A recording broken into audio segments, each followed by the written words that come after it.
Welcome back. Welcome back. Welcome back to In Black America Radio with your host, Rasta B. It's the first of the month. December, Sag season is here.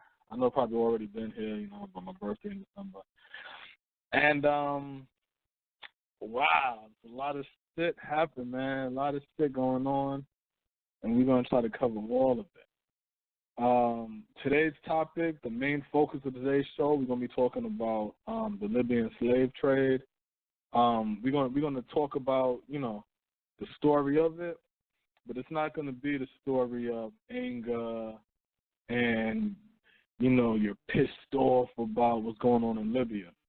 Nah, we're going to find out and we're going to delve into the root cause of the Libyan slave trade and how the same circumstances that caused the Libyan slave trade happens in America every day. Happens in the West Indies every day and everywhere where black people are. Guest calling number, and before I do anything else, let me go ahead and bring in my co-host, Smoke. Smoke, are you there? Yeah, what's good? You hear me? When you hear them clap, you already know what it is. Yeah, I can't find my other headphones, so I'm on these joints. So yeah, though, big Friday. Shit, man. Back in the building. Yeah, that's what up, man. That's what up. Woo! A lot of shit, man. A lot of shit going on right now, man. I was a little shocked to wake up this morning, man, and see the whole Michael Flynn pleading guilty and all that shit. That was a little shocker. I'm like, God damn, Trump, you should have had some black people in your cabinet, man. These people even know snitch. You need to folding quick. You need to folding like summer chairs and shit, lawn chairs. They folded. I'm like, oh damn. So that's crazy. Yeah, but like I said, I'm not tripping, yo. If I don't see nobody go to jail, I'm not worrying about none of this shit at all. I ain't worried about none of this. Yeah, I need to see somebody. Got a pardon down the pipeline for him, so you know what I'm saying? Yeah, no, because it's not even the pardon. The whole thing is, at the end of the day, like real quick before we dive into it, but it's like this. If everybody coming for me, Rasta B, it don't matter who y'all, who plead guilty, who working for y'all, none of that. They could be like, oh my God, they got Smoke. He's the next one to Rasta B. That mean nothing unless I'm in jail. If I'm not in jail, none of that mean nothing to me. We're not talking about black people. We're now talking about wealthy white elites. That's what we're talking about. Like you can't run around telling me, oh, this system's a two-tier system. It's a system for the rich and a system for the poor and all kind of shit like that. And then when you hear something like this happen, then we start saying, that's right, they're about to.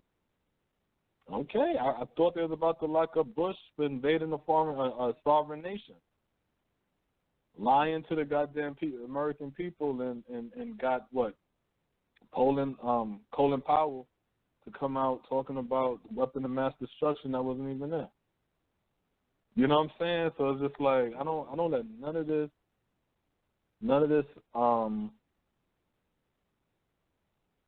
shake me up or whatever. I just look at it as it is what it is. Because see, my whole ground game is the way my mind works is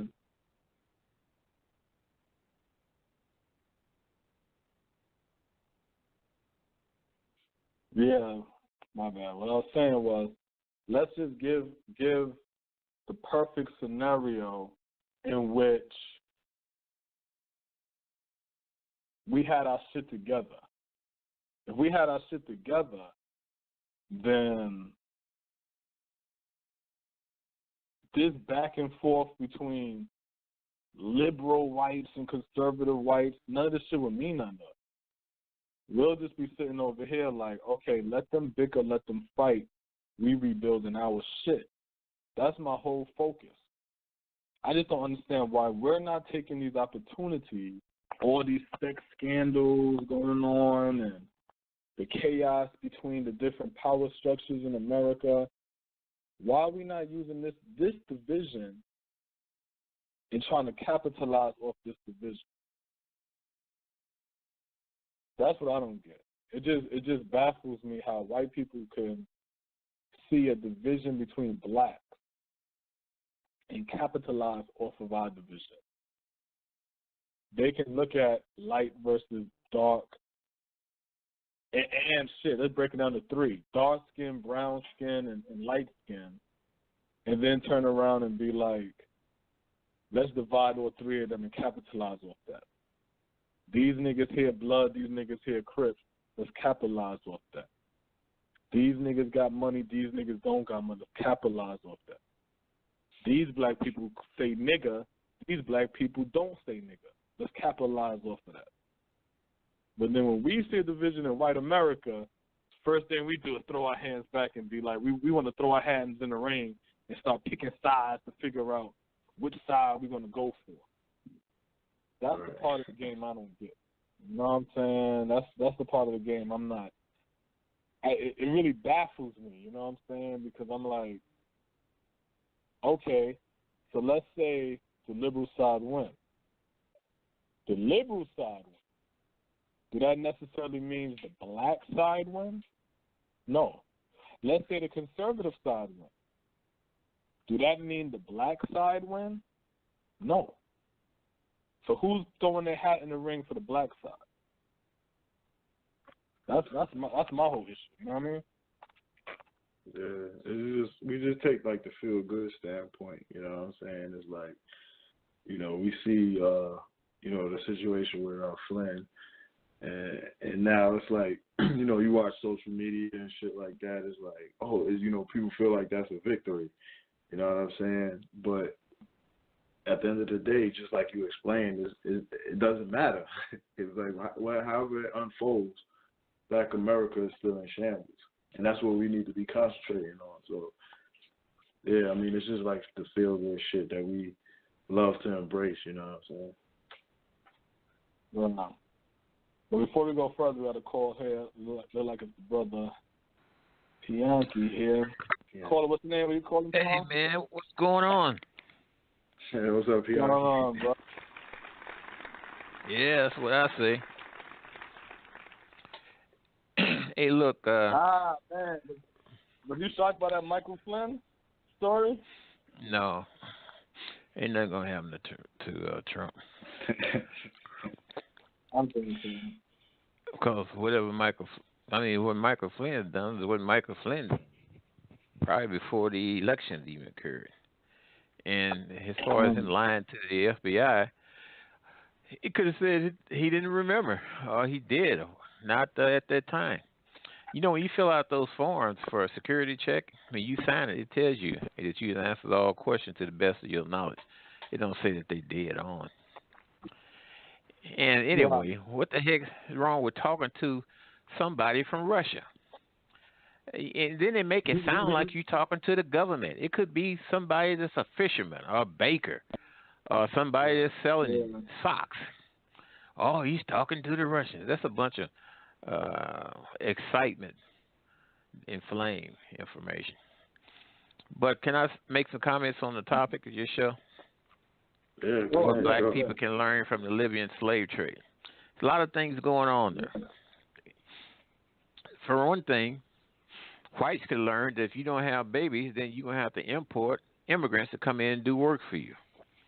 And that's what you see with these migrants. Another thing, if you don't have something for your people to do, then they're going to end up leaving your butt, just like a woman would. They're going to migrate someplace else. And that's exactly what you're saying.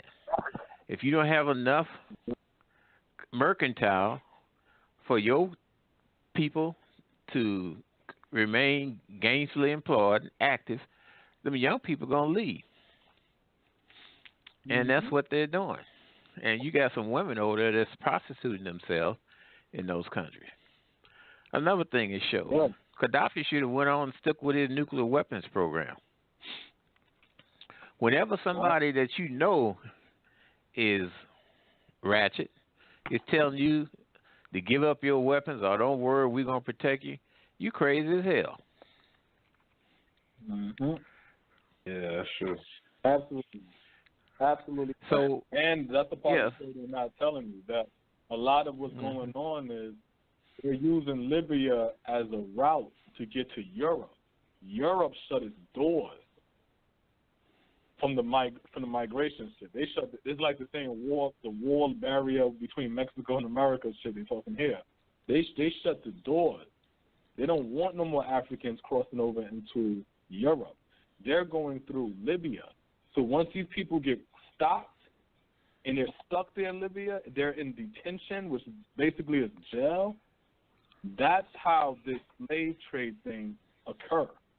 You see, they're trying to make it as if these Arabs is coming snatching blacks. No, this is because of no economy.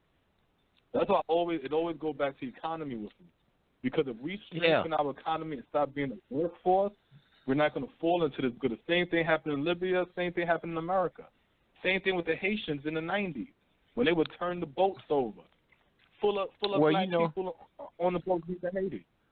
Yeah, the 1 foot wet foot didn't work with the Haitians because they chased the Haitians and rounded them up and put their butts back on the boat, the Mariana boat people. But blacks in the South migrated to the North, right? And they didn't they didn't do like Africans. Africans send money back home to maintain what's going on in their house, their family. Blacks went up south. They didn't send no money back home to pay for them property taxes on the farms and that. Not that I know of. All right, then you seen how China sent the biggest damn boat in the world over to Libya and got its people out of there. Nigeria. Now I seen where I seen where some came back on a Libyan plane, and I don't know if Nigeria even got a commercial airlines. But they were saying it was a soccer player, Samuel Ito or something like that. He was flying people back on his private plane. And when they asked him about it, he denied it, but they were saying that's what he was doing. But you supposed to go get your people. I knew a group of African Americans that went to Ghana, and when they was doing their tour, while they was on tour in Ghana, the damn airline got repossessed. The plane got repossessed. So the U.S. Embassy had to make arrangements for them to be flown back to the United States. So you have to be able to take care of your people. You got to be able to defend yourself. That's why Iran is trying to develop nuclear weapons. That's why North Korea is trying to develop nuclear weapons so they can defend themselves. Yeah. That's the same right shit now, when you see how Israel bombing up the Gaza Strip. The Gaza Strip and shit. Yeah, Israel, they ain't nothing but a bunch of devils, man, in these people's land. But look at this, though. When you hear these people talking about making it harder for people in the United States to get guns, then ultimately they're going to want to take your guns from you. That's the same thing. You ain't got the ability to defend yourself. And that's so why you got to be able that we got to look at the lesson of this. Don't look at it as, oh, look what they're doing to these Africans and the slave trade. I can't believe slavery happened. No, you got to figure out what's causing this and see do this apply to your circumstances too, because it can change the detention centers and prison. Same shit. No economy and having to go to Libya to try to get it to Europe. That's the black kids in the inner city selling drugs. Now you see what they're talking about doing here in America. They're talking about having that basic income, where the government every year or however give its citizens X numbers of dollars, where they would have a basic income. I think up in Canada, is trying it right now to see how it work out. Because there ain't gonna be no jobs for folks for one of these days unless you got some high skills. But see, that's the problem, jobs. Because I'm pretty sure that the groups with an economy would still be able to take care of their family. Like the Mexican, like the people, like the. But if we keep on thinking we need jobs all the time, then I feel like we're always going to be in that situation where we have to rely upon something so we can eat. But I feel like we need to take control over us as a race of people because, like I was telling somebody on Facebook, that the thing about the gift and the curse of black people is we're a large group of people, but we don't have a lot of shit. So any of us that create something, you will then become the Rockefeller of the race. You will be the J.P. Morgan of the race, the Ford of the race, because there's no black version of shit. So all you got to do is make a black version, and black people gravitate towards that, and then that's it. We got trade within America. We got trade within the West Indies. We got trade within Africa. We got trade with black brothers and sisters in the Asian Pacific. So it's like we have what it takes to really have ourselves where we need to be at. It's just that we keep thinking we have to work for the so-called dominant society. When if we just focus on ourselves like the other smaller groups are doing, we won't even be in this position. That's what I believe. That's what I believe. Because even when we go into the grocery stores, what black grocery store do we shop at? So we know Chinese shop at Chinese grocery stores. We know Mexicans shop at Mexican grocery stores. You know what I'm saying? So it's like even with the Arabs, they got the halal meat. What makes meat halal for the Jews? What makes meat kosher? From my understanding, it's a Jewish person cutting it, or it's a Muslim person cutting it. From my understanding, it's the way it's killed. We got some brothers down south in Georgia that had a halal farm. I was sitting with some brothers last night having dinner with them. One came out of up around the north, Minnesota. He's getting ready to start a aquaculture farm here in one of the areas. Also have indoor fish farm. Another brother's doing a supermarket over in Illinois across the river. And it was another guy there. I think he was partnering with somebody. Oh, he was partnering with the guy with the fish, Sterling, and Brother Hall. They was on a supermarket. So that was it and myself. So yeah, you got people that's doing these things, but nowhere near enough. But once it gets done, you know what I'm saying, started, it's going to take off because there's no black competition. You know what I'm saying? It's like you have it. It's there. It's not like we're oversaturating the market with grocery stores. You need the stores, then you need to have a connection with those farmers down south through those cooperatives like the Mississippi, Southern, those cooperatives, several of them. I can't name them all. And what a cooperative do, rather than you going around knocking on farmers' doors, telling them you want sweet potatoes and stuff like that, you just go to the one-stop cooperative and tell them what it is that you're looking for and what type of schedule. And it's up to them to put those orders together. And your trucks come down, pick it up, bring it back up north. And maybe if you got a business that's going on up north, that truck can load up and take stuff down south so that it's never on the road empty.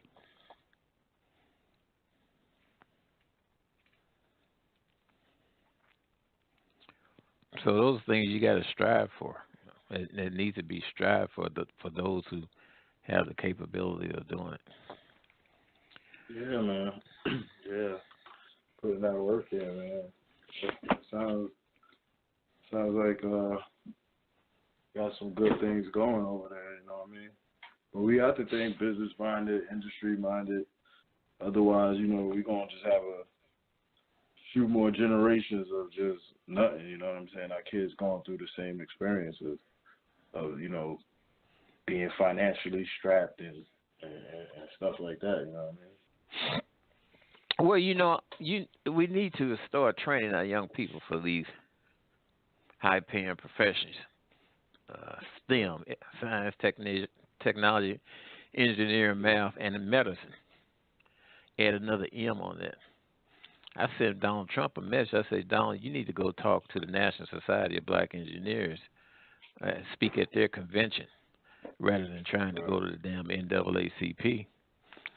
These young people that's trying to do something and wanting to become business people. You'd be more welcome speaking to them than you're going to be going to some of these crazy colleges where the people are being influenced by former graduates and acting crazy and carrying on. Right. Yeah, that definitely makes sense. Because, I mean, pretty much everywhere else in the community is like a resistance to Donald Trump. You know, I don't want to talk to them. Yeah, they've been brainwashed on that democratic liberal view. Right. And look when liberals get caught doing shit. John Conyers don't want to retire, don't want to resign. Hell, we had a woman here, Maria Chappelle Liddell, talking about assassinating Donald Trump. She was an elected official. She says she wasn't resigning. But when the white folks do something wrong, man, they want them gone right there. Yeah. But that's what you can get out of Libya. Mm-hmm. Oh, yeah. We're going to get it out. Yeah, Blog Talk Radio keep cutting me out. I don't know what's going on. But, yeah, but we're going to dive deeper to the Libya, and I'm going to read up on the stories and all of that. But I really wanted to Don't forget how Hillary Clinton was the one that coerced Obama, and Hillary Clinton in France that's coerced Obama into getting involved with Libya. I don't think he really wanted to. Susan Salzman cheered Hillary on. Yeah, she cheered Hillary on for accomplishing that. So there's a lot to be learned from that too. Mm-hmm. That France is some devils, man. Yeah, France is funny because I want to say France. I shouldn't even speak on it because I don't got the country's name, but I do remember France is supposed to be. Well, I know for a fact France did it to Haiti, wanted reparations for them freeing themselves from the clutches of France or colonialism. So it's like, yeah, there's some funny people. But I just really want to focus on and really want black people to understand that the importance of having an economy. Even this real quick. I was looking at the story of they were saying that the NFL is supposed to donate X amount of millions of dollars to various charitable organizations. And I'm thinking to myself, again, if we had our own economy, that money would go there. You see what I'm saying? They wouldn't go to these various charitable organizations that we don't even know what they are. Who own them? Who run them? That's How right. do they even benefit us? These fools should know better by now. They should know better. They should know better by now. You know, if I was going to give money, my money would be going toward institutions that's giving these students, these young people, skills in these major fields. Yeah. But that's what our college is supposed to be doing. It should go back to institutions. Instead of colleges, they need to go back to the Tuskegee Institute and things of that nature where you're training these children, these young boys, young men and women up into a craft, not pledging and experiencing a college experience and you know, you pick whatever studies or field and stuff. They need to be going there knowing that you're getting this welding, you're getting this technology, you're getting this, you know what I'm saying, all of this engineering where it's hands-on and you're seeing how it applies. But now we just have our children run. I really believe black people's number one issue is we think the American economy is our economy. And only thing we end up becoming is consumers in the working class. That's it. A labor force. That's right. And that's always expendable. That's always expendable. So we're going to dive more into all of that, Brother Bianchi. You know what I'm saying? All right, well, I just want to help y'all out a little bit, give you my point of view. That's right, man. Yeah, but we definitely going to get into how this slave trade started and the effects of it and what we can learn from it. So we don't keep talking about this another 50 years, another 100 years. You know what I'm saying? So appreciate the call. Call back. You know what I'm saying? If you want to add on to anything that we say also, you know? All right, now. All right, peace, brother. Yeah, Smoke. So, you know, not to jump around too much, you know what I'm saying? I do want to get into the point that the brother brought up. And here's the title of the story. What's up? I'm gonna read the title, and then you'll know what I'm talking about. All right, wait for it to come up. Black lawmakers wonder why Kanye has to go, but not Franken. Calls for the Congressional Black Caucus co-founder to resign have been more prevalent than those for the former comedian to step down. So it goes. Black lawmakers are hearing growing calls for Rep. John Conyers to resign and wondering why Senator Al Franken isn't getting the same treatment.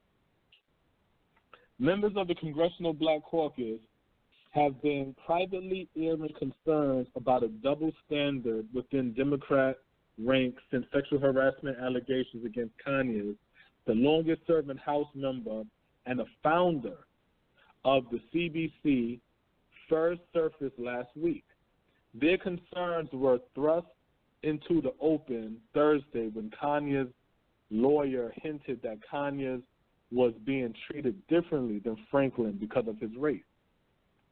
Nancy Pelosi is going to have to explain what is the discernible difference between Al Franken and John Conyers. Arnold Reed, Kanye's attorney, told reporters after the House Minority Leader said Kanye should resign. Members of the CBC did not attack Pelosi personally on Thursday, and Rep. Jim Claiborne, the Democrat out of South Carolina, the highest-ranking African-American lawmaker and a member of Pelosi's leadership team, joined her in calling for Kanye's resignation. Let me read that again. Members of the CBC did not attack Pelosi personally on Thursday, and Rep. Jim Claiborne, the highest-ranking African-American lawmaker and a member of Pelosi's leadership team, joined her in calling for Kanye's resignation. But the close-knit group of 49 black lawmakers is agonizing over how to address the Kanye scandal. They say questions about a racial undertone are impossible to avoid as Democrats debate how to respond to sexual harassment by colleagues. I think the chorus of people that are calling for John to resign is noticeably larger than everyone else, CBC Chairman Cedric Richmond out of Louisiana said in an interview. Hold on. Members of the CBC were furious when Rep. Kathleen Rice of New York became the first Democrat to call on Kanye's Kanye's, Democrat out of Michigan, to resign shortly after the allegations surfaced last week.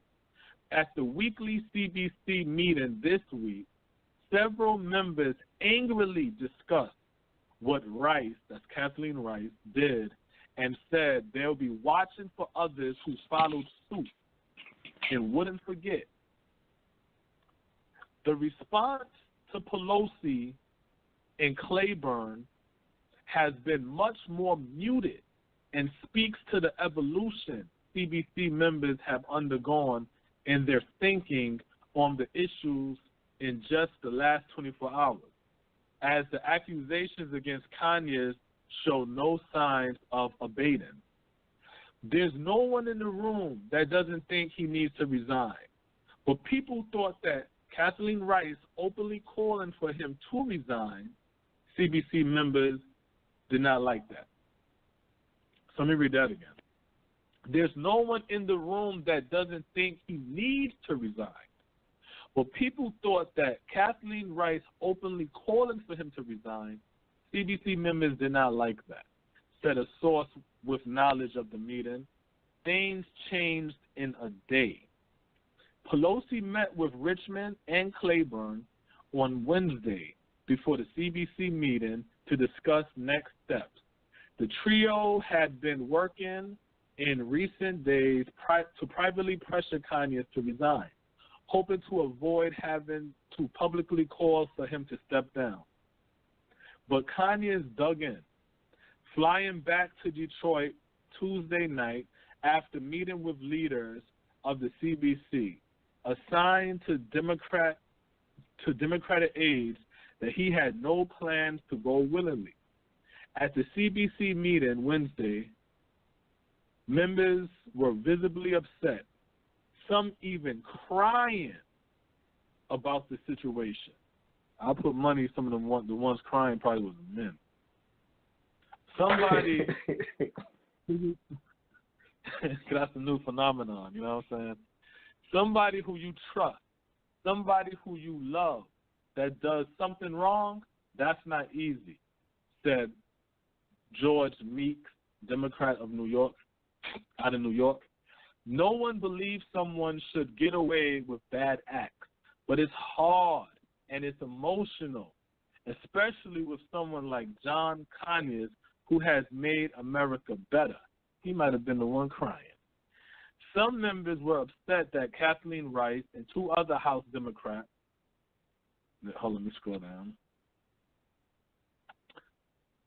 Pramila Jayapal of Washington and Earl Blumenauer of Oregon. You can look these names up to see the ethnic breakdown of these people. Were publicly pressuring Kanye to get up. The first name is Pramila,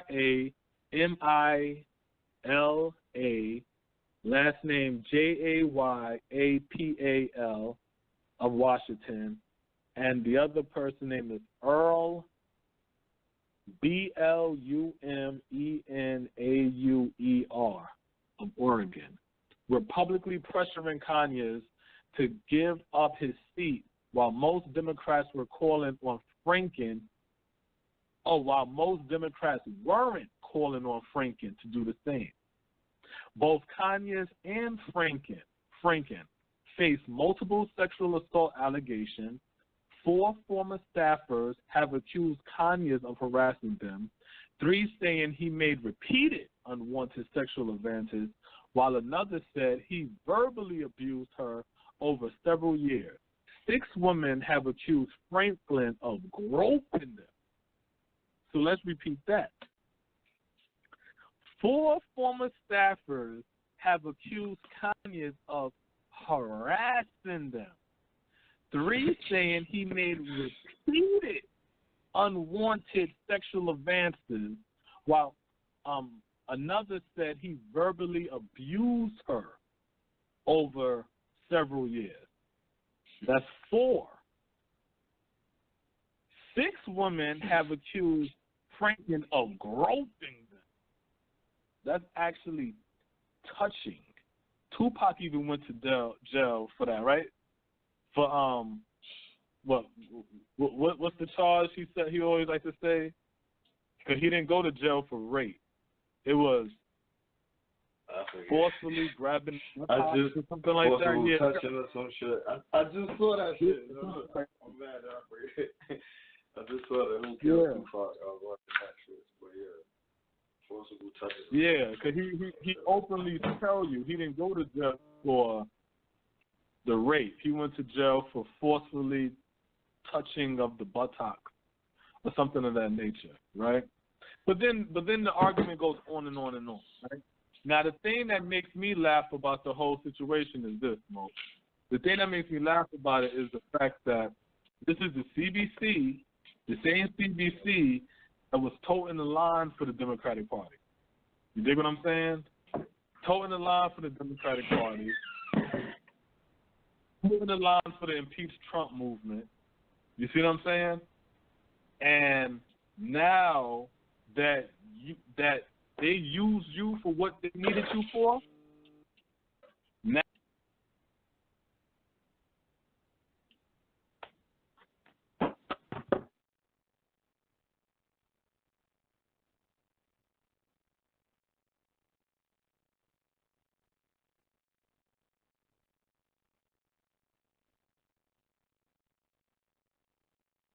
yeah, so Blog Talk, he cut me off. But now that you did their bidding, now they no longer need you. So now they're attacking the founders of your damn organization, the CDC. They're not as bold, right? They're not as bold to get at Pelosi or any of these other people that's now attacking them. But it was real bold talking about they want to get rid of Trump. And I find that interesting. They're saying privately they're saying this. You see what I'm saying? Here's one part right here. They go, privately, Democrat leaders have thought for days that Kanye's need to go, but Pelosi has been cautious, wanting to give the CBC space to respond before publicly trying to force Kanye's out. So that means they, behind the scenes, the white side of the Democratic Party, they were trying to figure out, well, how y'all going to do this? The CBC looking more so like, all right, let's try to leave like this. But then when they looking at Franken and all them, they like, wait a minute. Well, why y'all not trying to push him out? You see what I'm saying? We too fair. We fair to a fault. And now that they don't need you, now they turn on you. But ain't that how the game go? Ain't that how the game go? Smoke, you there? Yeah, I had to walk off. Yeah, I'm back. Oh. All right, so that's just the funny part right there. So that's that story. I also wanted to get into the shit. Let's go ahead and just jump into this to Libya story then. So the Libya story. Let's get into the Libya story. Now, when it comes to Libya, it all goes back to economy, not economics, economy. So this is a story I had seen from Newsweek. The title is Nigerian Slaves Have, I'm not going to play into the game. Enslaved Nigerians have organs harvested, bodies mutilated, and are set on fire. Horrific pictures revealed. So it goes, a burned corpse hanging upside down. 3 men standing side by side with scars covering the wound from their stolen internal organs, human beings for sale. These are the searing images of modern-day slavery taking place across Libya. Posted by the former Nigerian minister after a CNN investigation revealed that Nigerian migrants are being sold into slavery by smugglers for $200. roasted alive, tweeted some Nigerian aviation minister, Femi Kayode, I don't know. This is what Libyans do to sub-Saharan Africans. I hate when we use that stupid term, sub-Saharan Africans, who are looking for a transit point to Europe. So I'm going to read that again. Roasted alive, tweeted former Nigerian aviation minister, this is what Libyans do to sub-Saharan Africans who are looking for a transit point to Europe. Because that is the part of the story that we need to focus on. We don't need to focus on the end result of being at the mercy of these people. We need to focus on what is causing us to be the victim of this. And what's causing us to be the victim of this is no economy. And us not having an economy is now making us take this trip. Because it's not just West Africans, it's also East Africans taking that trip, going through Libya to get to Europe. The same smugglers of these people are the same smugglers of the Mexican people. You dig what I'm saying? The same thing. In Europe, they closed their borders. They're closing their borders in Europe. So these people are literally trying to kick in the door to get into Europe so they can have a so-called better life. And then, like the brother Pianki said, it's not like, and I apply this to this situation too. It's like the southern black who comes up north. If your focus is, I'm going to go up north for a better life, you're not thinking about your past life. If your focus is to go to Europe for a better life, you're not thinking about your past life. So this is going to be a continuous journey, for lack of a better word, right? You're showing that you're vulnerable, and when you're in a vulnerable state, you got to always expect wicked people to take advantage of you. If you're a little girl and you're like, well, I'm gonna ride with one of these truckers to California because I'm going to make it in Hollywood, that's my vision, and then you run across somebody who kidnaps you or sexually assaults you or rape you or some shit like that, you got to understand that when you're in a vulnerable state, wicked people always going to take advantage of you. It's not to say that is right. It's to say, how do we stop this from happening?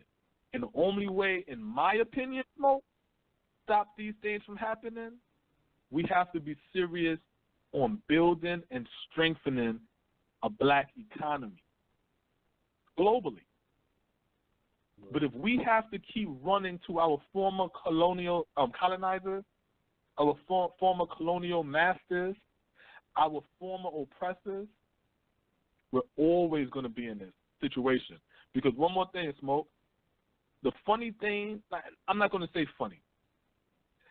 The thing that I noticed with what's going on in Libya, right, it's now got black people now realizing that, oh, shit, white people wasn't the only ones that enslaved us. The Arabs enslaved us, too.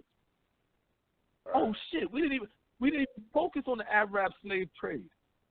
So I guess that's a good part because now we're getting off of the white man enslavement and then we're going back to, okay, prior to him, who was the other one? You know what I mean? Go ahead, Smoke. Yeah, it's just crazy how, that the situation that we have or the weakened state is just feeding the underworld for them. So it's like they pretty much just over there snatching people up. Say that shit again. Say that shit again. Yeah, that's real. That's real. that weakened state of our people over there is feeding the underworld of everyone else. So I mean, straight up. I saw in one of the articles I was looking at before I logged in. It was saying Italy is helping snatch like the boats up that people coming into to Europe. So they got their Coast Guard out there snatching up the boats and shit like that. So it's pretty much you got to basically deal with whatever is coming your way. You can't defend yourself or anything, and it's a fucked up place to be in. And I mean, when you really think about the root of it, it goes back to our talks all the time, which is building a black economy. So I have to deal with that. Black economy. They would have to migrate. They'd be there living their lives, building their empires, instead of having to go to another country. You know what I'm saying? Or if they wanted to go to another country for a better opportunity, because they may not find an opportunity in, let's say, Somalia, they could just go to Ethiopia or Rwanda. You see what I'm saying? Then they don't have to say, yo, let me trek to goddamn China or some shit, or to Europe or some shit, or let me try to put myself in a box or crawl into the cargo space of a plane that's going to America, and now I'm dying on my way there. You know what I'm saying? Because I'm trying to get a better opportunity. No. You could take your ass to South Africa, Zimbabwe, Congo. You know what I'm saying? You can go to Sierra Leone and say, well, let me go over here now and work in this other black economy.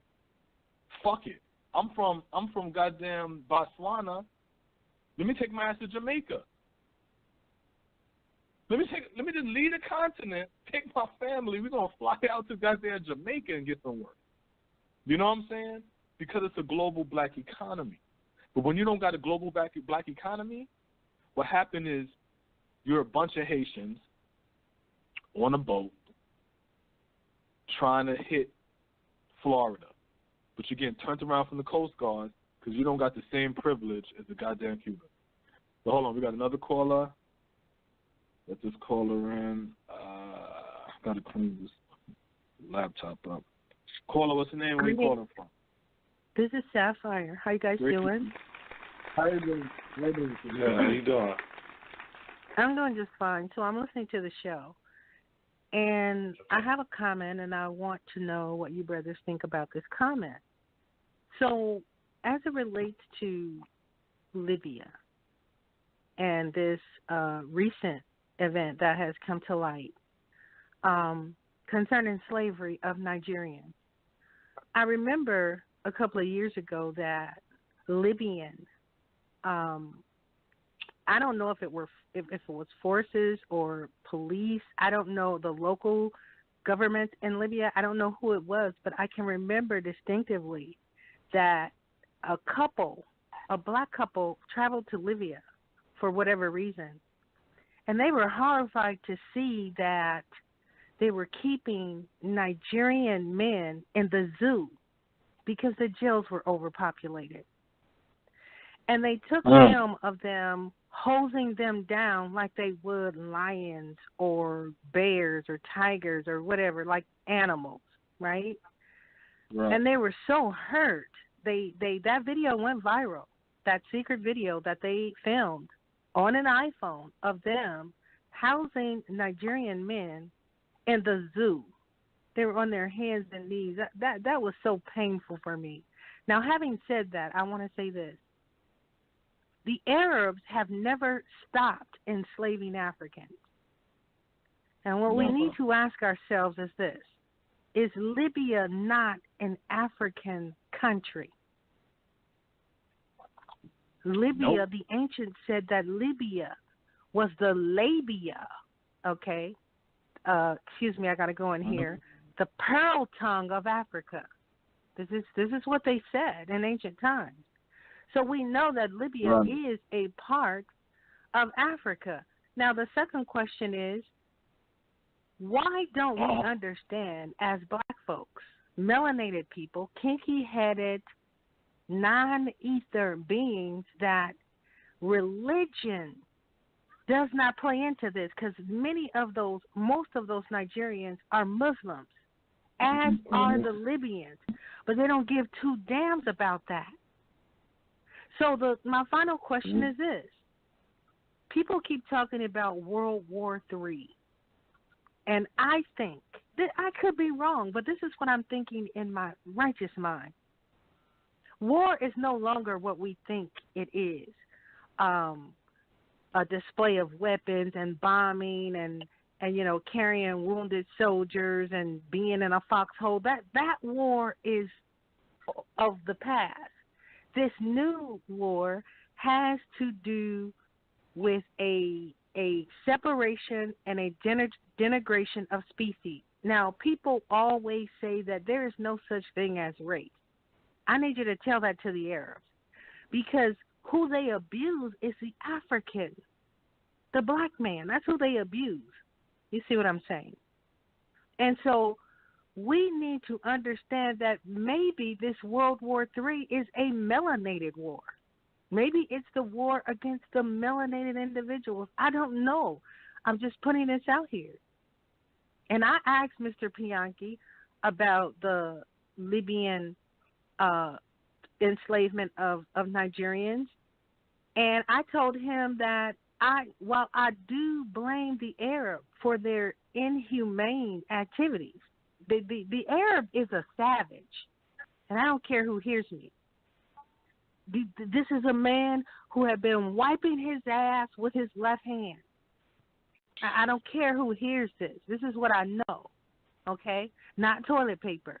Now, this man has a distaste in his mouth for Africans, and they abuse Africans, yet they get on the world stage and complain about how people call them terrorists. They are terrorists. When it comes to the African, they have no respect for the African. This is why I don't know. I think that I just really need to stop reading and thinking about this, because black people still patronize their stores. You shouldn't be buying shit from the Arab. Nothing. I don't care. You should go hungry and starve. I don't care.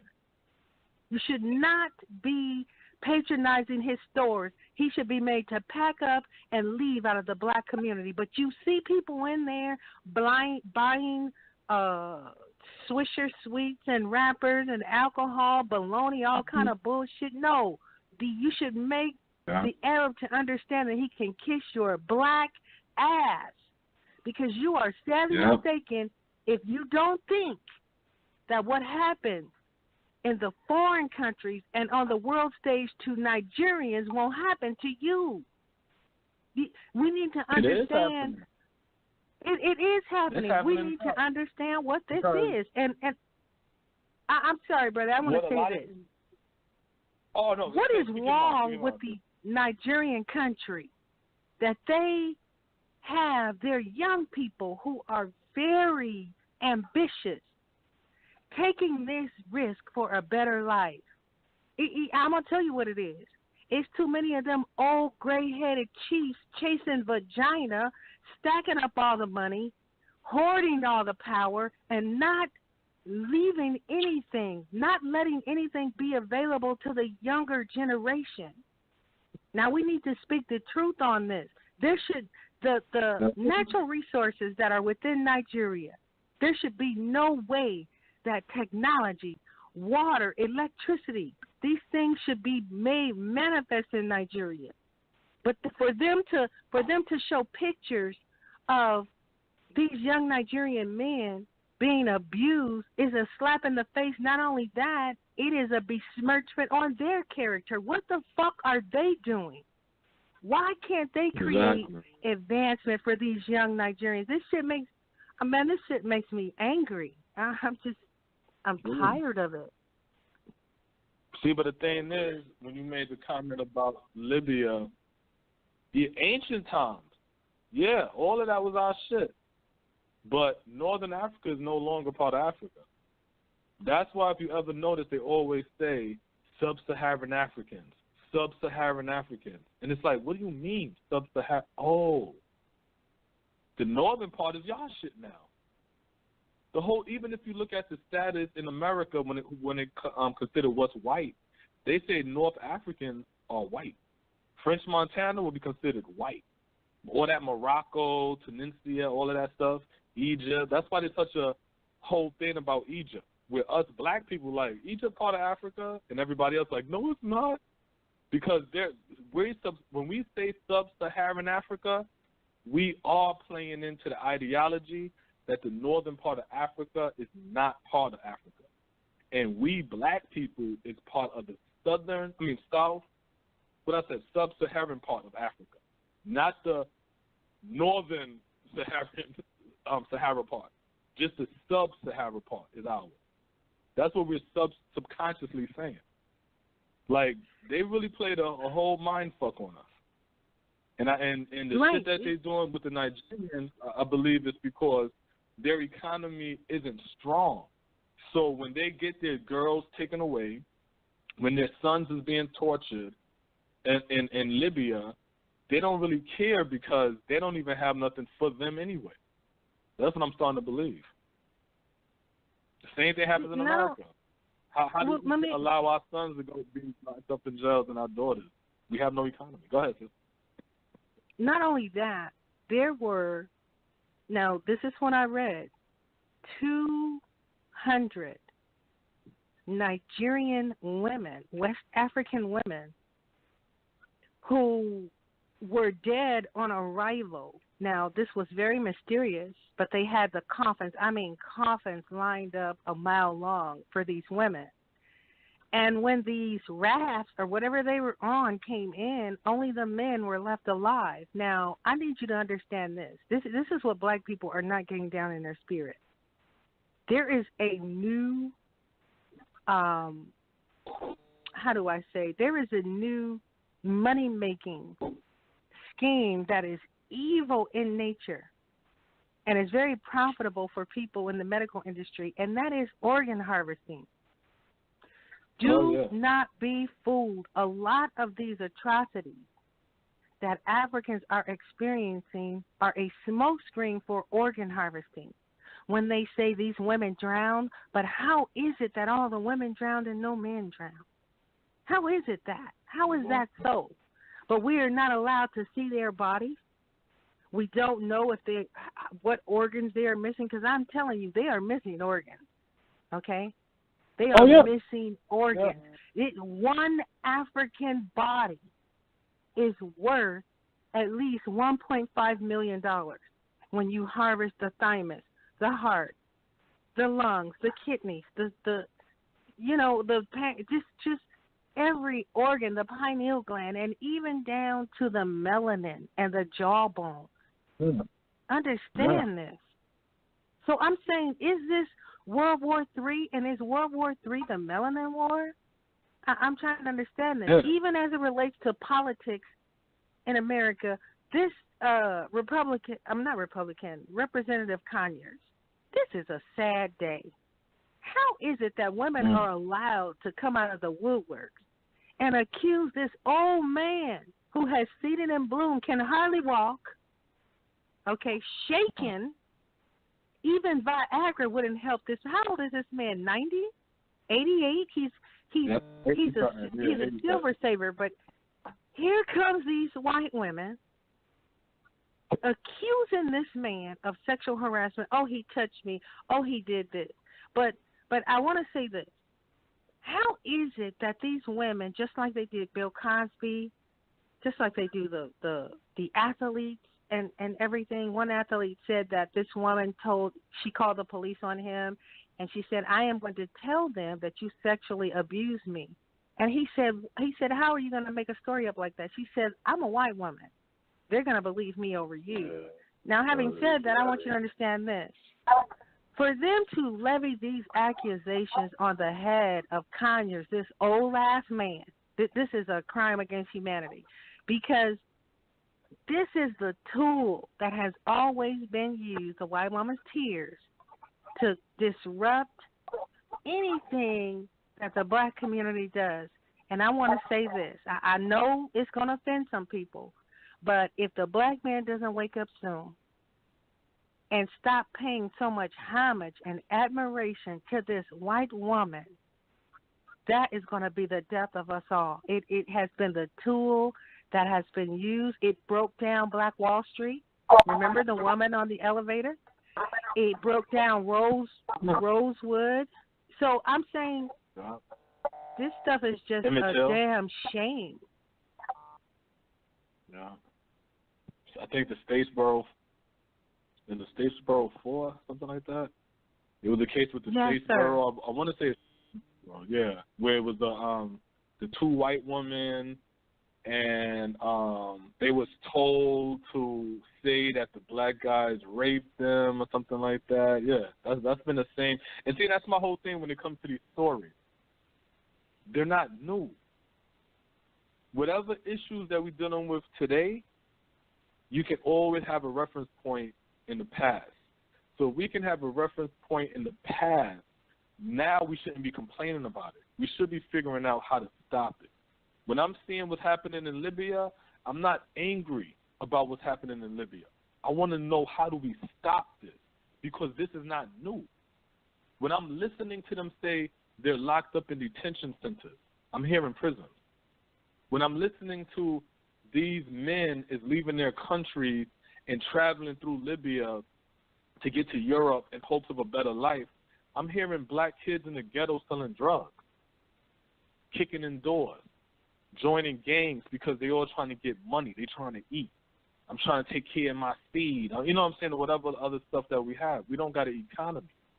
So it's like, how long do we keep making the same mistakes or being shocked at the same story? When do we stop and say, you know what? This shit got to stop. Or do we keep crying every time that we see it? You know? So that's where I'm at right now with it. I'm like, because one thing you did say, we at war. We always been at war. I don't think it never stopped. It's not even a thought. It never stopped. All it did was they just remixed it. So we know it went from slavery to sharecropping. You know what I'm saying? It's like they just remixed the same stuff. They rebranded and give us the same shit rebranded. And then when we get the same results, we like, hey, I thought you said this medicine going to work. And they're like, oh, okay, give it back. And they put a new label and give it, okay, try this one. Oh, man, you said this medicine going to work. Oh, my bad, give it back. Rebrand it, give it back to you. We're still getting the same results from the bad medicine. So my whole thing is now we need to start to think, how do we stop this from happening? Because the Arabs are saving us, we know that. Just like the story you said, I Googled it and looked it up. I think that said 2005, but it was like 5 years ago, I want to say, or 2000, basically early 2000s is when this was. This didn't happen just the other day. This happened a while ago. And let me let you know this. I want you to understand this about articles. See, when you research stuff online, a lot of times they, and I don't know who they are, but they give stuff a later date so that it's not, so that the repercussions of it don't bother you so bad. But it was not early 2000s.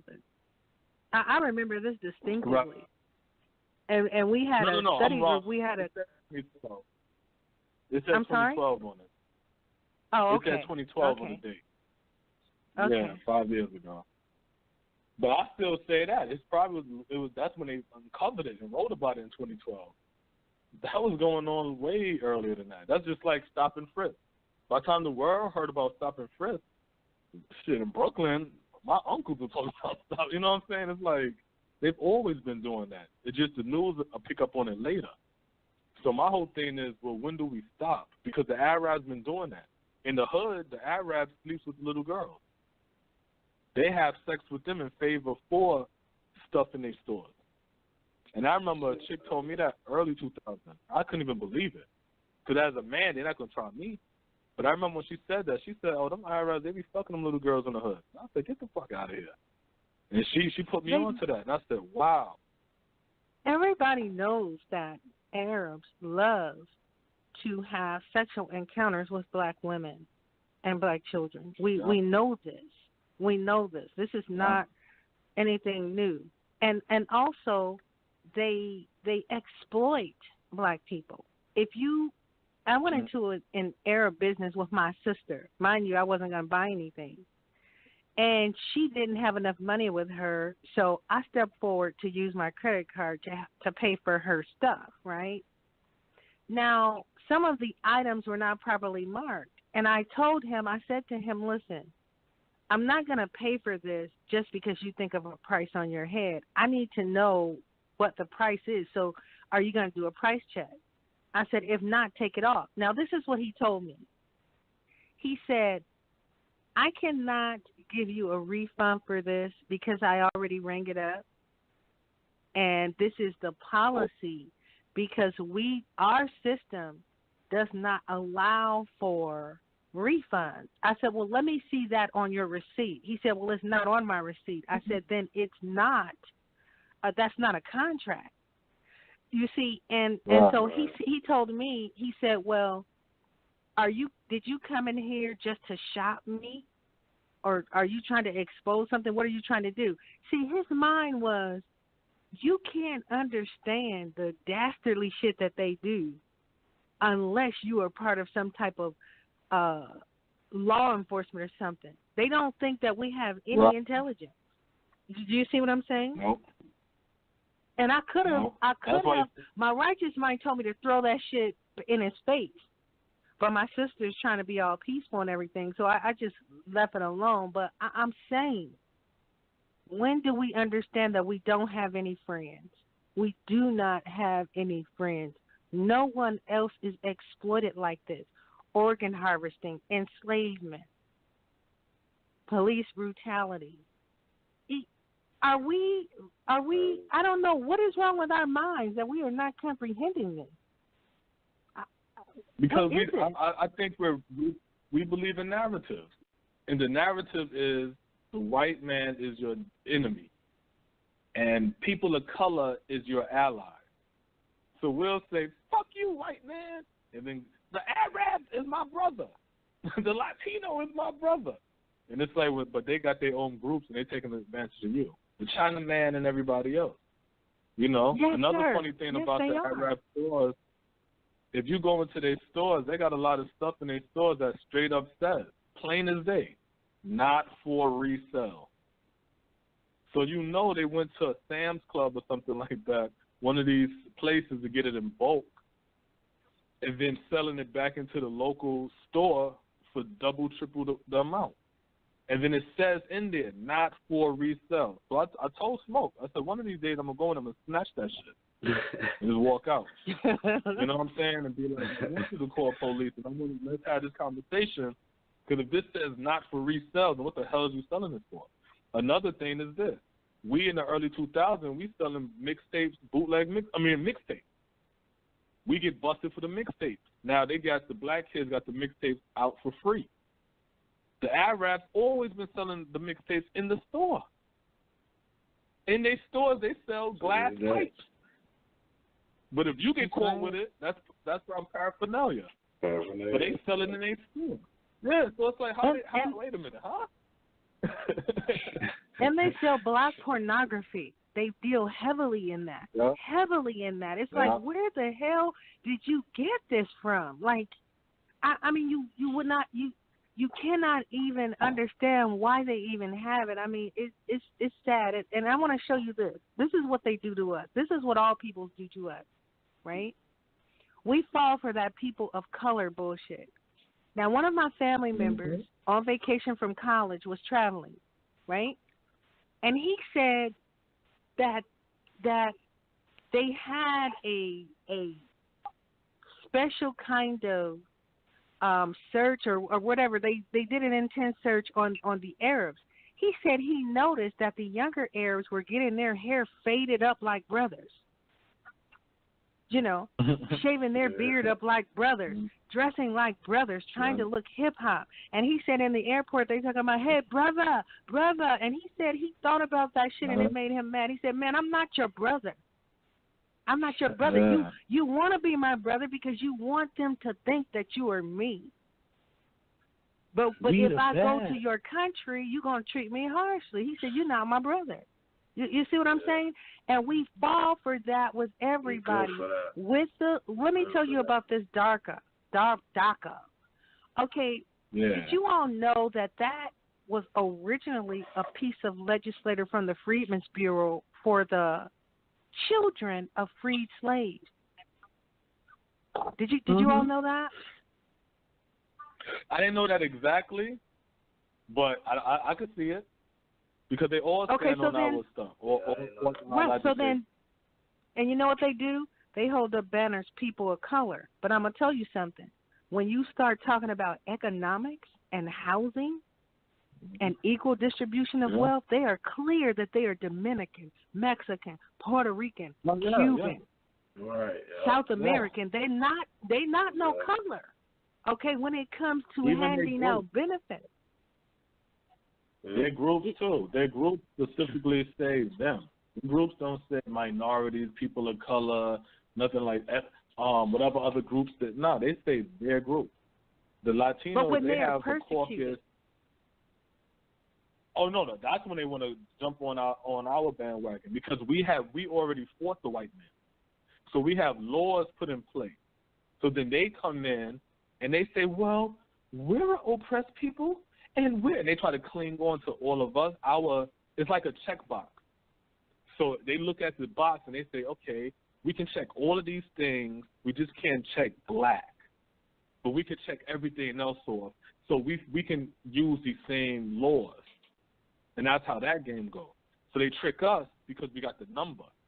So if we co-sign it and we got the number, then they can get the pass to do it.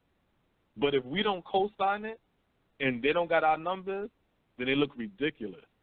You know what I'm saying? So that's why they always try to set us up.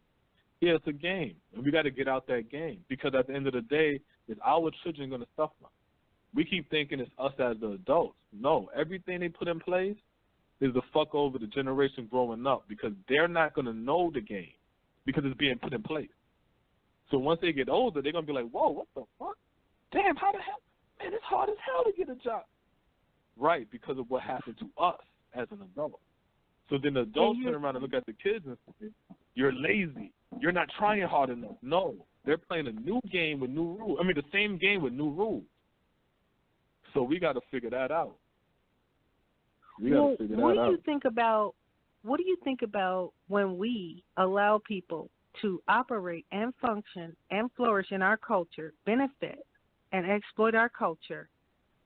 Yet when they get serious, they hop right on back on the other side to their culture. And I'm talking about French Montana, calling black women chicken heads and hood rats and nigga, bitch, and all this. Brothers let him do that. Somebody should have politely put some correction on his ass because you do that to an Arab woman and see don't they get all hot and bothered, and tight in the chest about it. But he did that. He did that, and he's a North African. He's a hybrid. He's not an African. Yeah. Okay? And he was allowed to do that, and nobody even checked him about it. You see what I'm saying? Everybody's laughing with him. And here he comes. He makes himself at home in hip-hop culture. He makes himself at home. He can laugh and speak to niggers and nigga, disrespect your women, but you don't see his women. Where's his woman at? Where's his woman at? Can you call her a camel jockey? Can you call her a sand nigger? No, you can't. Because they have a problem with that, but they can disrespect our women. I don't know. I just don't know anymore. And like you said, that's for the younger generation. That's who that tool is being used on. But that's why I always say it goes back to the economy. Because a lot of the people are going to co-sign it because I need him. I see value in French Montana because he might got that Arab money. I see value in befriending this Chinese or Asian person because that's that Asian connect. You know what I'm saying? That's that. I got Italian on my side. Ain't nothing make a black person feel good unless you got a Jewish lawyer or some shit like that. And the funny thing about this, and I want all black people to hear this. So my sister's a lawyer, right? She's a amazing lawyer, right? But what black people have to understand when it comes to being a lawyer, you only have to pass with a 65. You see what I'm saying? My children's mother put me onto that shit. I didn't even know. But you have to have a 65 to pass, and you'll get your bar to practice. So all of y'all getting hyped because your lawyer is Goldstein or Blumenthal or some shit like that, you need to be asking him what grade you passed with. Because he could have just made it, but because he got his last name, all he knows is he got to smile up in some black people's face, hand him a card, and we'll give him all our money. Where you got a black woman or a black man out here who had to really bust their ass, they out there having to work double hard just to work for you because you don't know if they really got it, and they top of their class. So I really want black people to understand that, straight up. And they need to understand 65. that most of these athletes who are getting duped out of their monies are being duped by Jewish agents. Mm-hmm. They don't. So many of these men are penniless right now. But that goes back to the whole, even with the topic of the show, with the Libyan slave trade. It's about what can we learn from it. Because nobody's seeing that common denominator, they keep taking the same medicine, wondering why they keep getting sick. But nobody's looking at that same common denominator. I was so shocked one day I was watching a mobster documentary on like A&E or something like that. So they had these mobsters, New York mobsters, Italian. They walking around and stuff, talking about they go into court or whatever to go against the state. They win. They had a black lawyer. During the time it was the 70s. Afro, sideburns, you know what I'm saying? Smooth. But what the Italian know? If this nigga is a lawyer, he must be good. Because the dudes in the fly, yes, sir. You know what I'm saying? So he must be good. He kicking ass out here. The Italian know that. We wouldn't even give our brother a chance. That's crazy. We gotta. It's a similarity that we gotta figure out that common denominator and that common factor that's keeping us down. The number one thing, in my opinion, again, economy. And because we don't have the economy, that's why we don't see value in ourselves. That's why there's no glue to unify us. That's why there will always be eternal beef between the black man and the black woman. Because we don't look at each other as, like for an example, if you're a young man, no, it don't even matter. You're a black person, man or woman. If you see a dude pull up in a flashy car, jewels and all that, first thing that black guy and that black girl gonna think, oh, that's a drug dealer. I need to position myself, her, to get them pockets, him, to get put on. You see what I'm saying? But this same black dude could pull up in a nice car, but in just a regular suit or whatever, casual, and you're never going to say, hey, man, what you do? You're going to be like, oh, he must work for somebody. There's no value. But the same bum white boy could dress up in a suit and walk with a briefcase, and you'll stop him. Hey, sir, can I? I'll wash your car. I'll do it. He must got money. Why? Because you think every other race is better than your race. So you end up subconsciously selling out your own community to be a part of somebody else's community, which is really economy. That's so what if it we is. had our own economy, we'll see value in it. You're not going to look at a black woman and be like, oh, fuck her, she probably a gold digger. No, you might be like, yo, if this sister got her thing together, I got my thing together, we could be strong. But what happened is you got the black man, he got his thing together. The black woman, she got her thing together. But he looking at her like, well, what she want me for? What she need me for? She going to try to bring me down. She going to be looking at him like, yeah, he look like he got bread, but he going to try to bring me down. You know, or they going to try to use me. So we look at each other with strife because we don't understand why you're even living good. It can't be because of you because we don't got shit. So who you work for? What you do? You do illegal stuff, and it's like, damn, why you so suspicious of me? It's because we don't have an economy. Where, again, any other race of people could be selling drugs, running scams, anything. And they'll stick with them. Because they'll figure, well, maybe they get money from their parents. I don't know. I don't know how to, maybe it's the Chinese thing. I don't know. I don't know. The Italian dude, he just got a lot of bread. Maybe the family left money. You always make excuses because you assume they're doing better. That's why I feel like we really need to build this economy and focus on that.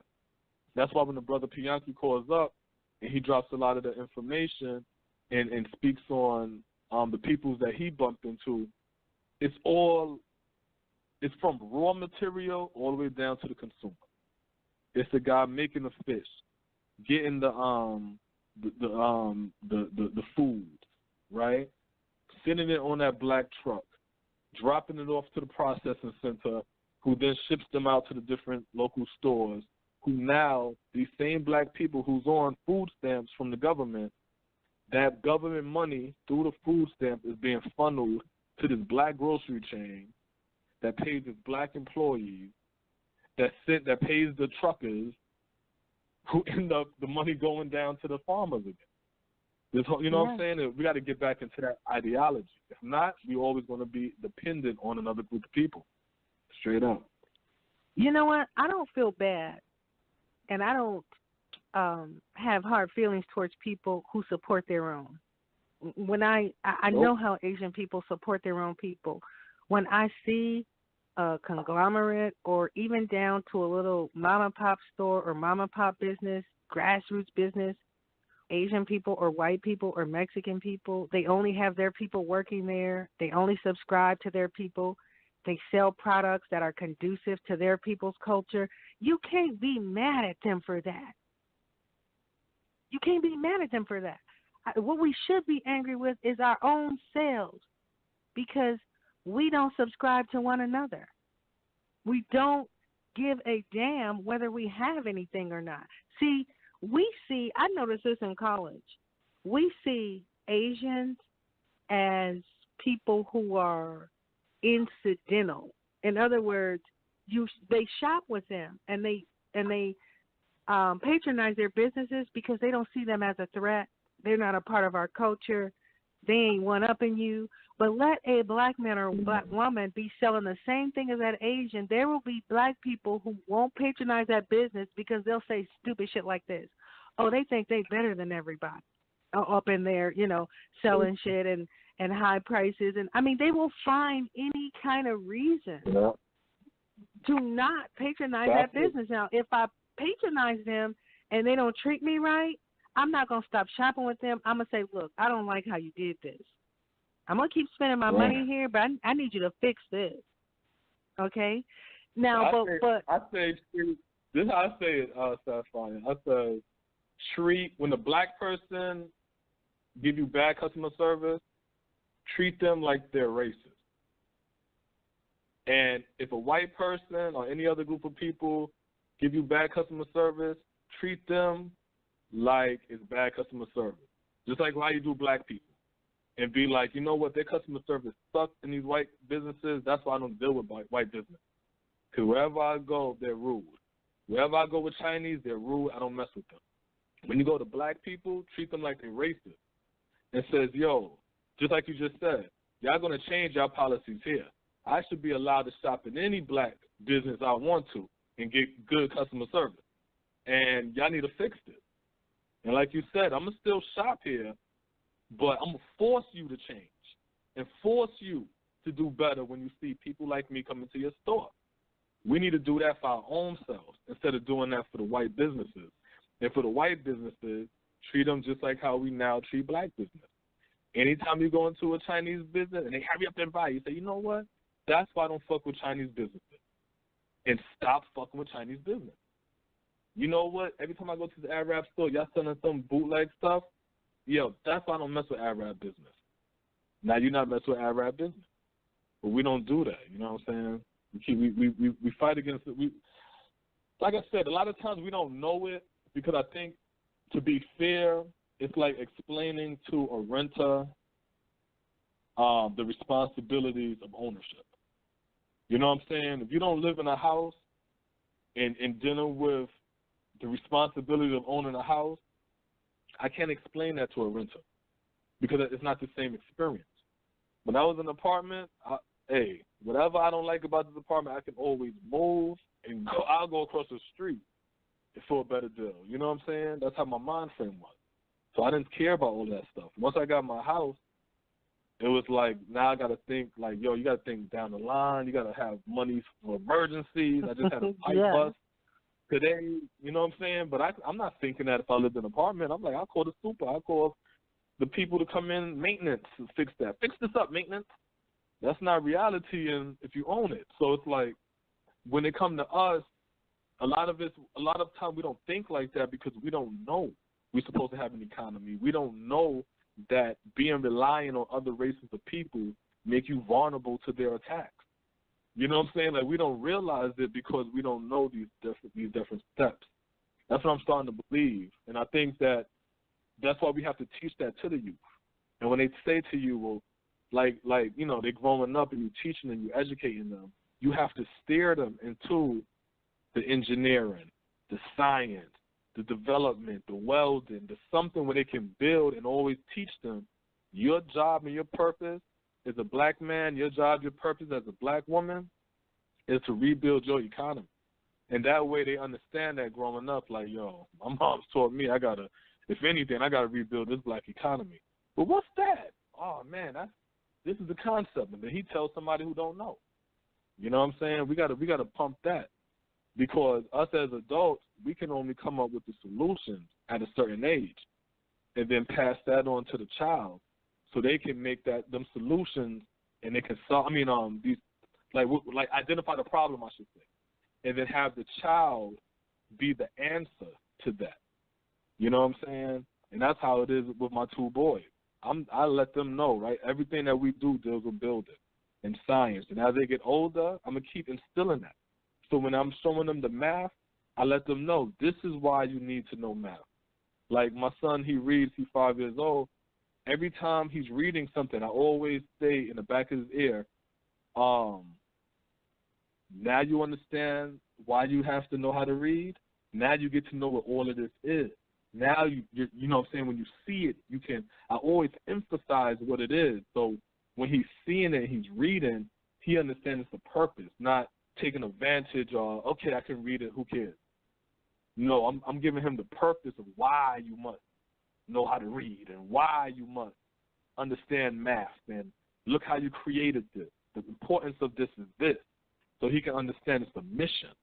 You know what I'm saying? We got to start having our kids go through life in autopilot. You know what I'm saying? And hoping for the best. You're right, and they need to learn critical thinking.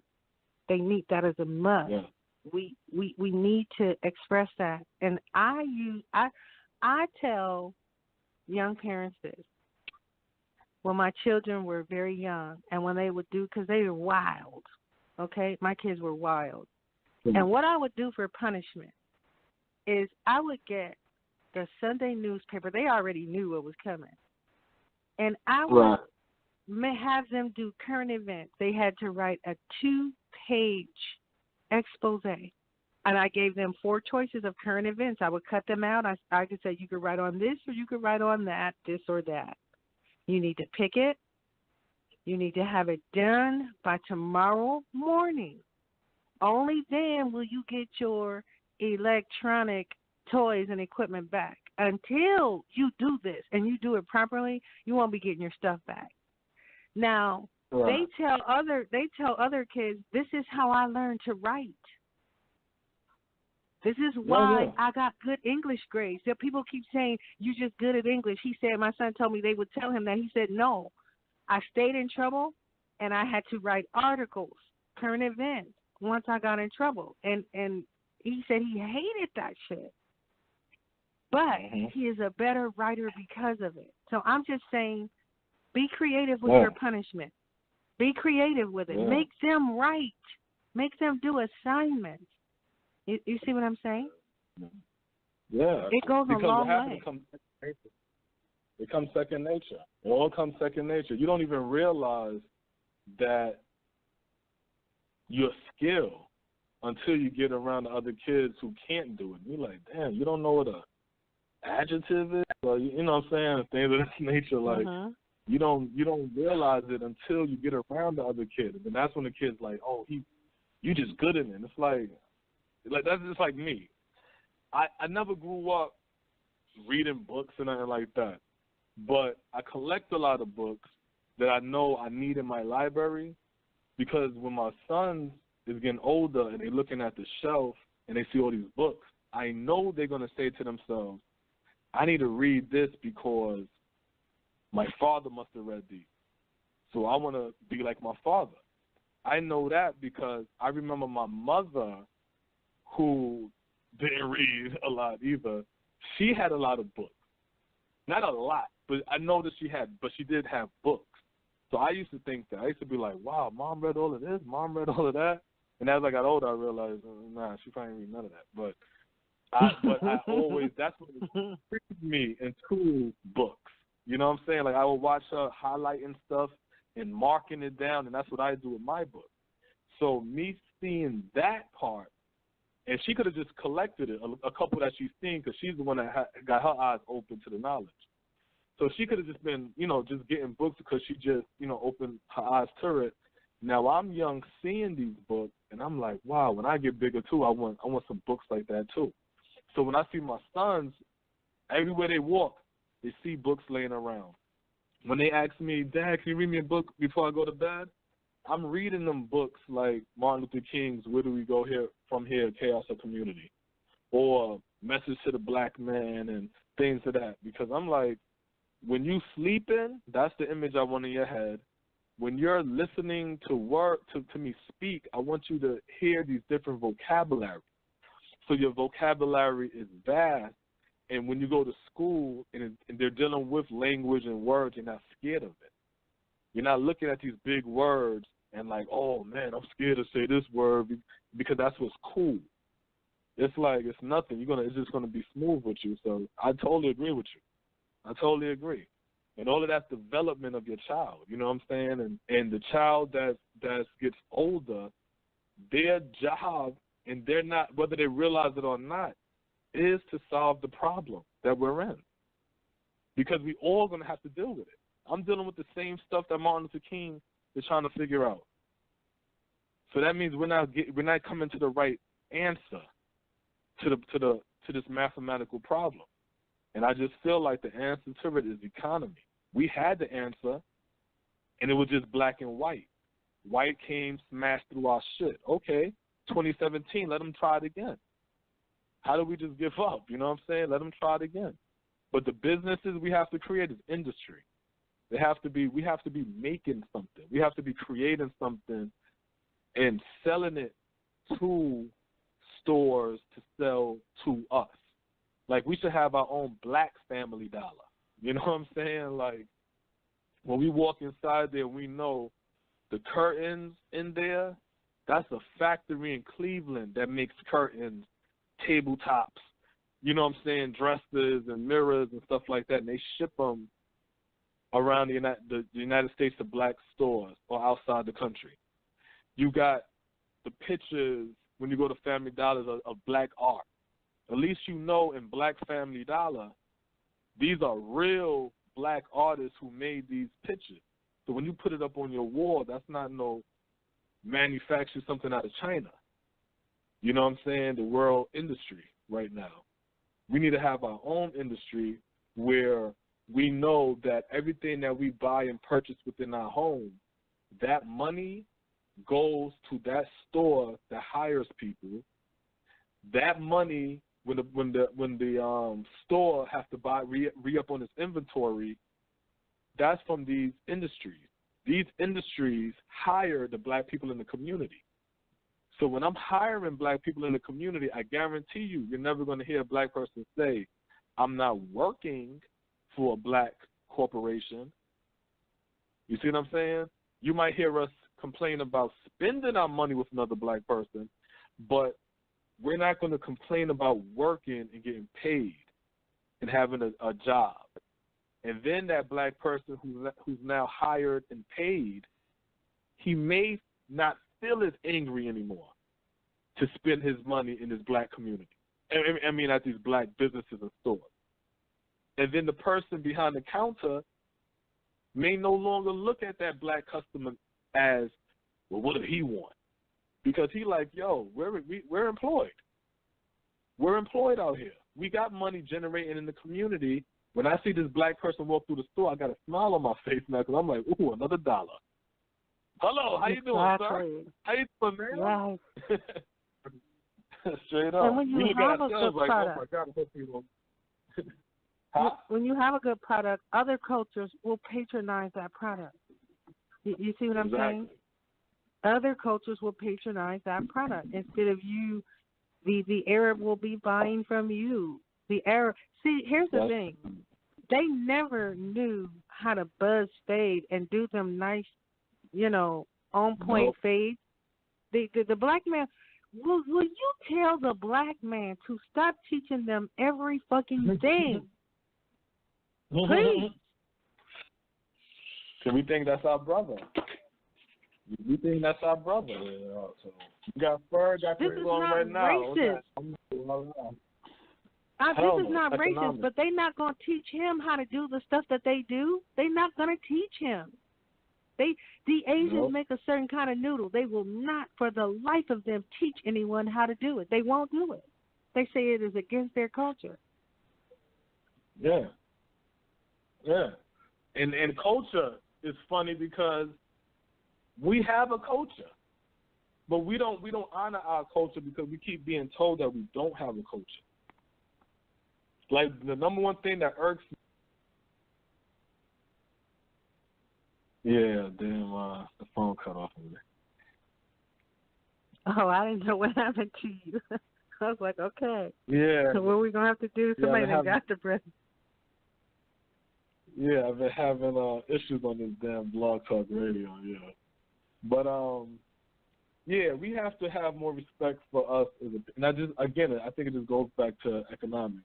But we just have to have a respect for ourselves as people because my mother is American. My father is Trini. So because I grew up as a Rasta, I'm around West Indians. I'm indoctrinated in a pro-black culture, and I'm living in America. So I'm seeing West Indians spinning amongst West Indians and getting business within the West Indian community and outside the West Indian community.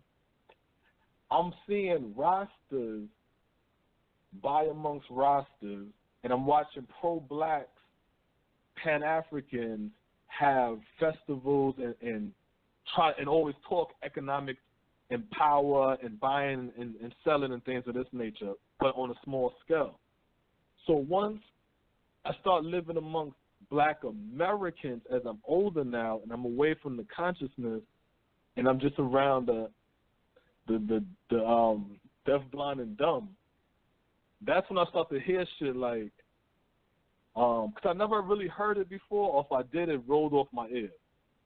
Blacks don't support blacks. And I'm like, blacks don't support blacks? I'm like, all my life, that's all I've been seeing is black people buying something from black people. So I was like, how do we not support each other? Then I started to ask people, who you buy your weed from? Oh, no, that don't count.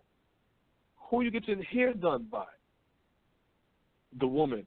Oh, well, that's small stuff. The guys. Who you get your hair cut by? Black people. Like, what are you talking about? Like, stop devaluing us working amongst each other. Who you get your car repaired by if you ain't going to the, to the name brand stuff. So it's like black people support black people. You know what I'm saying? It's like, but we just look at it, us doing that as nothing because, again, we don't have an economy. So we don't even see how it really even benefits. It looks like, it don't look big. It don't look important.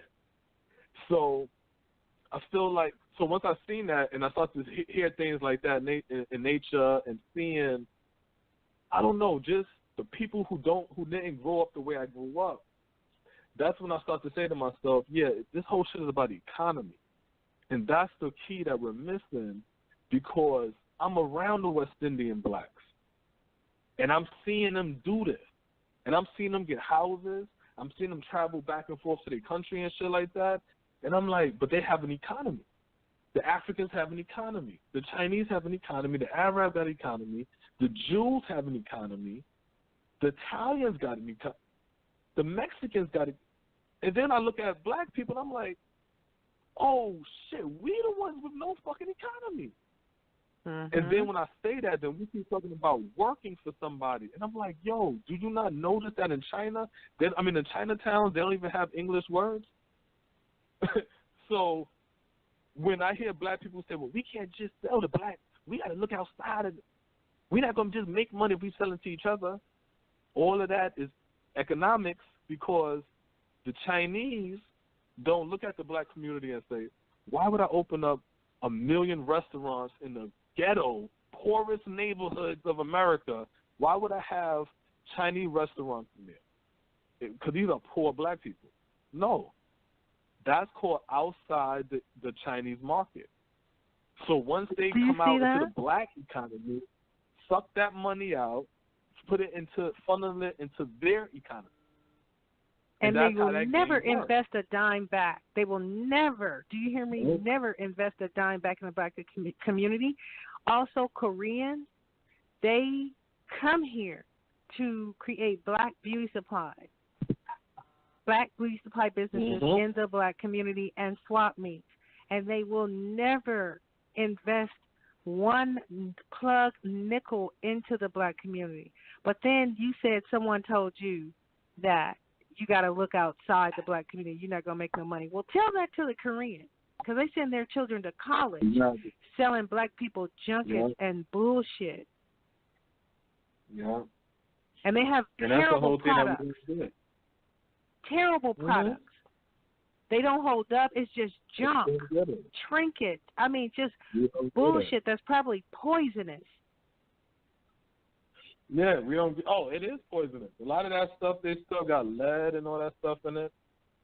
But we subjugate ourselves to that, and that's my whole thing. It's like when I was a kid, and I'm growing up now, I'm walking around like, yeah, man, you know what I'm saying? I used to really believe there's a white man, an invisible white man with his foot on our neck.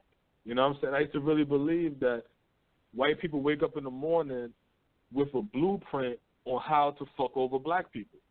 And then one day I'm on a train, and I heard a white dude say, damn, black people act like we wake up in the morning thinking about them. So when he said that, I was like, y'all don't? So when I'm hearing that, I was just like, yo, we got to get our shit together. Once you hear the Black Wall Street and the numerous black towns after Reconstruction, you have to say to yourself, what was the strength of that? Well, we was able to sustain ourselves, take care of ourselves, have pride, pass laws and well, not really laws and legislation, not during that time, but that's the type of pride and communal access. There's no violence and like on some stick up shit how we doing right now. Okay, how did it fall? It wasn't because of us how it fell. White people came, smashed our shit out after slavery was over. Okay, but again, how? this but is 2017. Okay, how? I feel like it's just because it was us two. It was us two. That's it was not just the white man. It was us two being weak and being weak-minded, insecure, and self-hating. No. When I'm saying us two, I'm talking about us two as in the two groups. So it's a dominant power and another power that's like an abused woman. You just got out the house from the dude kicking your ass. You slowly getting yourself together. Then he come by with some flowers and woo you back to the house and beat your ass. Yes. You know yes, I got that's it. How yeah, we are. I get it. So I feel like now that abused woman, come on, it's more people now. It's not just you and him in the house anymore. The kids are older. You got more family members in the house. Now get yourself together and see if he gonna beat your ass like that in front of all these people in the house. So that's how I think we should look at it. Let's rebuild our black economy, and if you think this white man going to come and smash out your shit like he did before, do it again with the Chinese economy, with the world looking at you, with the Arabs and everybody else economy going on. Everybody racially sensitive about shit right now. Different people growing their shit. Now do it and do it again. Do it in front of all these people. I got plenty of witnesses now. Let's go ahead and do it. And I want to show you this. If we used the white man as a model for business, in his community, I have got to give this white man credit. He don't allow the Asian man to come and set up strip mall and sell bullshit in his community. He does not allow it. No. You will not see it. You won't see that shrimp fried rice restaurant in his community. You won't see it. Well, not a lot. Why? I haven't seen them. But why is that? No, I'm saying if it is, it might be one. But it ain't gonna be 5 or 7. But it's on the order of a restaurant. It's more upscale. It's not. It just ain't no bullshit. Right. Where you don't even understand what the meat is and all that. You understand what I'm saying? Why is that? Why don't they don't allow people to come in and capitalize off of them? That's what we need to understand. They don't allow it. Yeah. See, and even if they're poor. Right. See, they own and re-rent. So we don't have the mind frame. We don't get it. We look at it like, you know what I'm saying, well, it's a different variety of food in our community. No. It's not about, because, even Boyce Watkins, everybody talk about black people and they talk economics. Even when he talk about be your own boss and entrepreneurship, he's not speaking. You're never going to hear these guys say economy. We have to rebuild a black economy. They're only going to talk about economics. Economics is money. But if you have money in somebody else's economy, then you're a consumer. That's it. Exactly. You're just a consumer. You're just a buyer. That's it. You're just there to generate the money. That's it. But if you have an economy, you're going to look at everything different. Even when you sign contracts, it will be different because you're trying to take as much money out of this economy and bring it back to your economy. Business is war. That's why that's the whole economy thing. Let me ask you this. How did black people, as a culture, as a cohesive unit, have a better self-sustaining economy when they had less education? How is that so? That's the same thing I say. I always ask myself that question. How we have more education, more degrees, and have less, but your grandparents had graduated from 5th grade, had a store, land, taking care of a whole 12 children and all kinds of stuff, sent them all to college. Then when you get out of college, you can't handle one child. Huh? The education hustle. That education shit. Yeah, but it's a brainwashing. It is an indoctrination. The education does not teach you how to solve your problems. That's what people need to understand. Nope. Yeah, that's a fact. When you talk to educated black people and you talk to them about critical thinking and problem solving, they cannot tell you how to solve your own or their own very own problem, but they will tell you how to crunch some numbers for someone else. Do you see the difference? How is it that my grandfather only had a 6th grade education, and everybody in the community used to come to him for real estate advice? And they said, black and white people alike, and they said this man is a real estate genius. 6th grade education. Now, how is it, like you said, we've got all this education and don't have shit?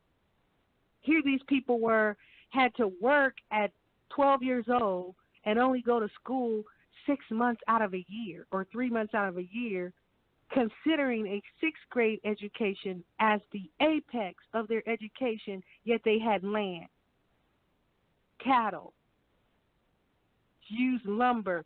And don't forget, a lot of these people had hotels because black people couldn't stay at other hotels. These people had hotels, husbandry, agriculture. So what happened to, why is it that the less educated black man and woman nearly 100 years ago had a more sound economic base than all these pompous, well-educated scholars and degreed black people of today? This is what we need to be asking ourselves. Because you don't need to be educated to understand the importance of the economy. That's common sense. That's nature. Give and take. That's nature. So you don't need to be educated. So once you go to school to be educated on it, that's when it becomes dumb, because, like you said, you're not using it anymore to solve your problem, just the problem. So when a white person says, hey, how can you do this? You're not going to think about, hey, well, let me charge him. You're going to be like, oh, no, it's not over. I'm just doing a good deed for a stranger, because that's your education. Your education is to help the other society, to be accepted, because that's what you're being taught subconsciously. You're not being taught how to dominate, because that's like military school. You know what I'm saying? Like strategic stuff. You're not being taught that. You're just being taught how to be a worker in the workforce. So when you get older and these options come to you now, and it's like, well, what should you do? If another person, if a different ethnic group